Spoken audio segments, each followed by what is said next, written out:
Bismillahirrahmanirrahim. Assalamualaikum warahmatullahi wabarakatuh. Innal hamdalillah nahmaduhu wa nasta'inuhu wa nastaghfiruh wa na'udzu billahi min shururi anfusina wa min sayyiati a'malina. May yahdihillahu fala mudilla lahu wa may yudlil fala hadiyalah. Asyhadu an la ilaha illallah wahdahu la syarika lah wa asyhadu anna sayyidana Muhammadan abduhu wa rasuluhu la nabiyya ba'da amma ba'du. Jamaah zuhur yang insyaallah semua kita dimuliakan Allah Subhanahu wa taala. Alhamdulillah, bersyukur kita kepada Allah sampai detik ini Allah masih izinkan kita untuk menghirup udaranya yang Allah berikan secara cuma-cuma ini. Salawat dan salam mari pula sama-sama kita sampaikan buat Nabi kita yang mulia, Nabi besar Muhammad sallallahu alaihi wasallam, dengan mengucapkan Allahumma salli ala sayyidina Muhammad wa ala ali sayyidina Muhammad. Jamaah zuhur yang muliakan Allah Subhanahu wa taala, dalam waktu yang singkat ini kembali kita akan mengkaji sebuah hadis. An Abi Hurairah radhiyallahu anna Rasulullah sallallahu alaihi wasallam qala. Hadis dari Abu Hurairah radhiyallahu anhu bahwasanya Nabi sallallahu alaihi wasallam bersabda, "Atadruna manil muflis?" Kata Nabi. Wahai sahabatku, tahu enggak kamu siapa itu orang-orang yang muflis? Muflis itu Bapak Ibu pailit, bangkrut. Kita hidup di dunia ini tak ada yang mau menjadi orang yang rugi. Tak ada satupun di antara kita yang mau menjadi orang yang bangkrut. Maka ketika itu Nabi Shallallahu Alaihi Wasallam tanya pertanyaan ini kepada para sahabatnya. Siapa menurut kalian orang-orang yang bangkrut itu? Kata sahabat. Kata Nabi. Qalu, maka ketika itu para sahabat menjawab. Qalu fina.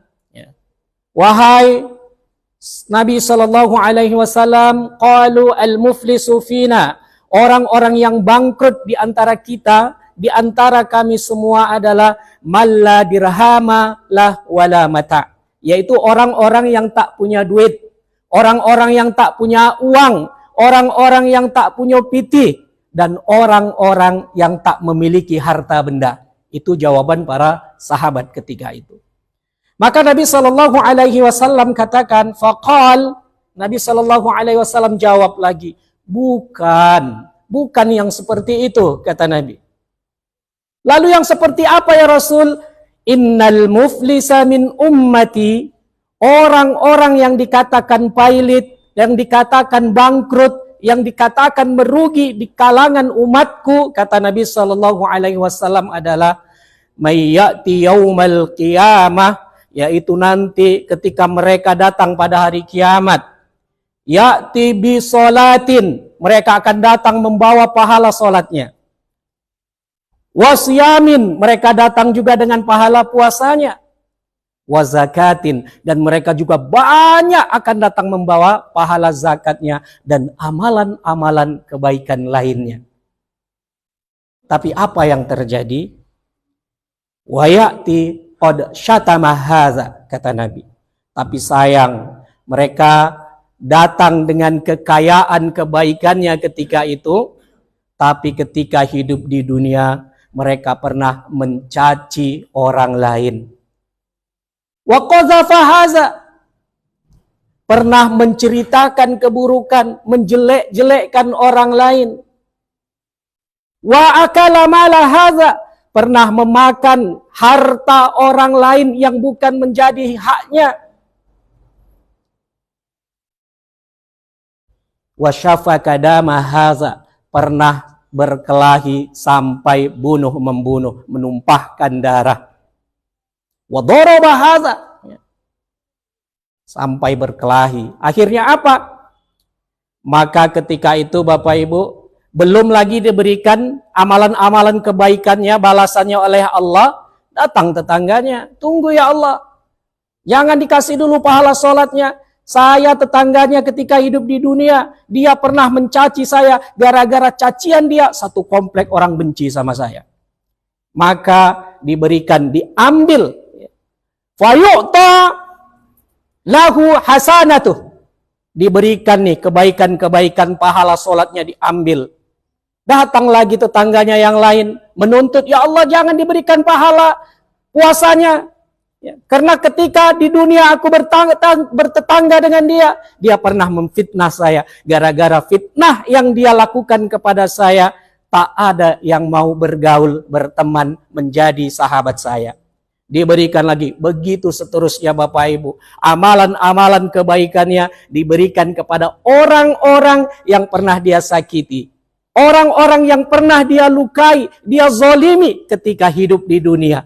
Baik itu jiran tetangga kita, sahabat kita, atau orang-orang terdekat kita, maka diberikan pahala-pahala itu. Apa yang terjadi? Fa'in faniyat hasanatuh.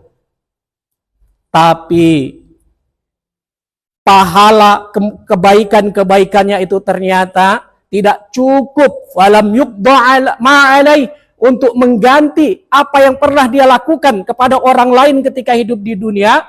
Yang terjadi adalah ya, diambillah segala kesalahan-kesalahan orang yang pernah dia zolimi, yang pernah dia sakiti, yang pernah dia kata-katai, ditimpakan kepada dia. Apa yang terjadi? Faturihat finnar, dia pun dicampakkan ke dalam neraka. Bapak Ibu hadirin hadirat Allah Subhanahu wa taala, maka apa yang bisa kita ambil dari hadis ini?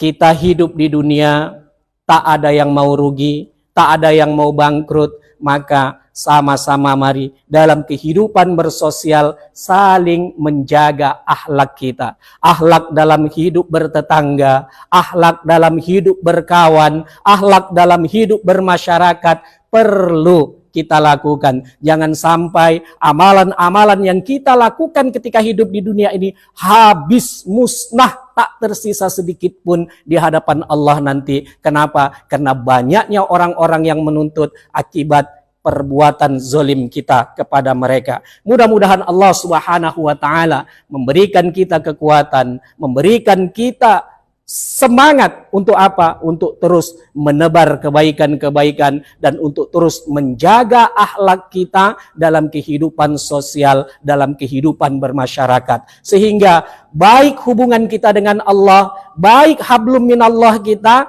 maka seharusnya baik pula hablum minannas kita. Supaya apa? Supaya hal ini sejalan, sehingga apa yang kita lakukan, apa yang kita usahakan selama kita hidup di dunia ini, Allah Subhanahu wa taala akan berikan pahala dan balasan yang semestinya tanpa mengurangi, dan diambil pahala-pahala kebaikan itu oleh orang-orang yang pernah kita sakiti. Amin ya rabbal alamin. Kepada Allah saya mohon ampun, kepada Bapak Ibu saya mohon maaf. Billahi taufik wal hidayah. Assalamualaikum warahmatullahi wabarakatuh.